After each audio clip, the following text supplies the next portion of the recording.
My name is Mike Preisner. I joined the Army, left for basic training on my 18th birthday in June of 2001. I was assigned to the 10th Mountain Division, and in March of 2003, I was attached to the 173rd Airborne Brigade and deployed to northern Iraq. So when I first joined the Army, we were told that racism no longer existed in the military. A legacy of inequality and discrimination was suddenly washed away by something called the Equal Opportunity Program. We would sit through mandatory classes, and every unit had this EO representative to ensure that no elements of racism could resurface. I began to hear new words like towel head and camel jockey and the most disturbing, sand nigger. And these words did not initially come from my fellow soldiers, but from my superiors, my platoon sergeant, my company first sergeant, battalion commander. All the way up the chain of command, these terms, these viciously racist terms, were suddenly acceptable. And I noticed that the most overt racism came from veterans of the first Gulf War. And those were the words they used when they were incinerating civilian convoys. Those are the words they used when this government deliberately targets civilian infrastructure, bombing water supplies, knowing that it would kill hundreds of thousands of children. Those are the words the American people used when they allowed this government to sanction Iraq. And this is something that many people forget, and we can't forget, is that we've just learned that we've killed over 1 million Iraqis since this invasion, but we already killed 1 million Iraqis in the 90s through sanctions and bombings prior to this invasion. So the number truly is much higher. But when I got to Iraq in 2003, I learned a new word, and that word was Haji. Haji was the enemy. Haji was every Iraqi. He was not a person, a father, a teacher, or a worker. And it's important, we've heard this word a lot during Winter Soldier, but it's important to understand where this word came from. And to Muslims, the most important thing is to take a pilgrimage to Mecca. It's the Hajj. And someone who has taken this pilgrimage is a Haji. And it's something that in traditional Islam is the highest calling in the religion. So we took the best thing for a Muslim and made it into the worst thing. But history did not start with us. And since the creation of this country, racism has been used to justify expansion and oppression. The Native Americans were called savages. The Africans were called all sorts of things to excuse slavery. And Vietnam veterans know of the multitude of words used to justify that imperialist war. So Haji was the word we used. It was the word we used on this particular mission I'm going to talk about. And we've heard a lot about different raids and kicking down the doors of people's houses and ransacking their houses. But this mission was different, a different kind of raid. I never got any explanation for these orders. We were only told that this group of houses, 5 or 6 houses, were now property of the U.S. military, and we had to go in and make those families leave those houses. So we went to these houses and informed the families that those homes were no longer their homes. We provided them no alternative, nowhere to go, no compensation. And they were very confused and very scared and did not know what to do and would not leave. So we had to remove them from those houses. One family in particular, a woman with 2 small girls, a very elderly man and 2 middle-aged men. We dragged them from their houses and threw them onto the street. And arrested the men because they refused to leave, arrested the old man, and sent them off to prison. And at that time, I didn't know what happened to people when we tied their hands behind their back and put a sandbag on their head. But unfortunately, a few months later, I had to find out. We were short interrogators, so I was assigned to work as an interrogator. And I oversaw and participated in hundreds of interrogations. One in particular I'm going to share with you. It was a moment for me that really showed me the nature of this occupation. This particular detainee, when I was sent to interrogate him, he was stripped down to his underwear, hands behind his back, and sandbag on his head. I never actually saw this man's face. My job was to take this metal folding chair and just smash it against the wall next to his head. He was faced against the wall with his nose touching the wall, while a fellow soldier just screamed the same question over and over again. No matter what his answer, my job was to slam the chair against his wall.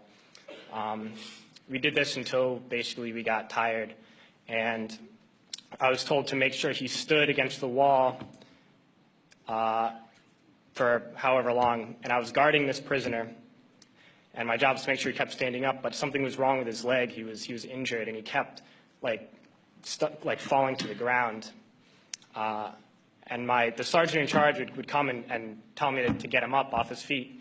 So I'd have to pick him up and put him against the wall. And he kept going down. I just have to keep pulling him up and putting him against the wall. And my sergeant came along, and he was upset with me for not, continue to stand. He picked him up and slammed him against the wall several times. And then he left, and when the man went down on the ground again, I noticed blood pouring down from under the sandbag. And so I let him sit, and when I noticed my sergeant coming again, I would tell him quickly to stand up. And then I realized that I was supposed to be guarding my unit from this detainee, and at that point I realized I was guarding the detainee from my unit. And I tried hard to be proud of my service, but all I could feel was shame. And racism could no longer mask the reality of the occupation. These were people. These were human beings. I've since been plagued by guilt anytime I see an elderly man, like the one who couldn't walk, who he rolled onto a stretcher and told the Iraqi police to take him away. I feel guilt anytime I see a mother with her children, like the one who cried hysterically and screamed that we are worse than Saddam as we forced her from her home. I feel guilt anytime I see a young girl, like the one I grabbed by the arm and dragged into the street. We were told we were fighting terrorists. The real terrorist was me, and the real terrorism is this occupation. Racism within the military has long been an important tool to justify the destruction and occupation of another country. It has long been used to justify the killing, subjugation, and torture of another people. Racism is a vital weapon employed by this government. It is a more important weapon than a rifle, a tank, a bomber, or a battleship. It is more destructive than an artillery shell, or a bunker buster, or a Tomahawk missile. While all those weapons are created and owned by this government, they are harmless without people willing to use them. Those who send us to war do not have to pull a trigger or lob a mortar round. They do not have to fight the war, they merely have to sell the war. They need a public who is willing to send their soldiers into harm's way. They need soldiers who are willing to kill and be killed without question. They can spend millions on a single bomb, but that bomb only becomes a weapon when the ranks in the military are willing to follow orders to use it. They can send every last soldier anywhere on earth, but there will only be a war if soldiers are willing to fight. And the ruling class, the billionaires who profit from human suffering, who care only about expanding their wealth, controlling the world economy, understand that their power lies only in their ability to convince us that war, oppression, and exploitation is in our interest. They understand that their wealth is dependent on their ability to convince the working class to die to control the market of another country. And convincing us to kill and die is based on their ability to make us think that we are somehow superior. Soldiers, sailors, Marines, airmen have nothing to gain from this occupation. The vast majority of people living in the U.S. have nothing to gain from this occupation. In fact, not only do we have nothing to gain, but we suffer more because of it. We lose limbs, endure trauma, and give our lives. Our families have to watch flag-draped coffins lowered into the earth.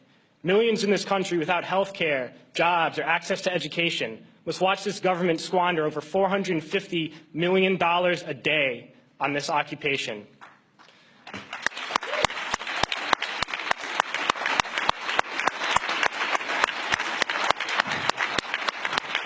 Poor and working people in this country are sent to kill poor and working people in another country to make the rich richer. And without racism, soldiers would realize that they have more in common with the Iraqi people than they do with the billionaires who send us to war.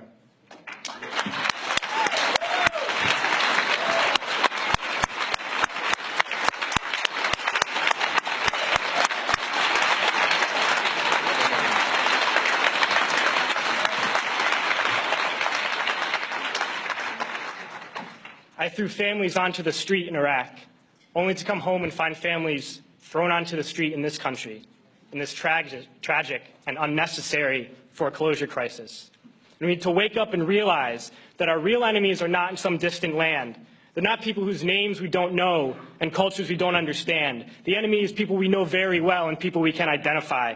The enemy is a system that wages war when it's profitable. The enemy is the CEOs who lay us off from our jobs when it's profitable. It's the insurance companies who deny us health care when it's profitable. It's the banks who take away our homes when it's profitable.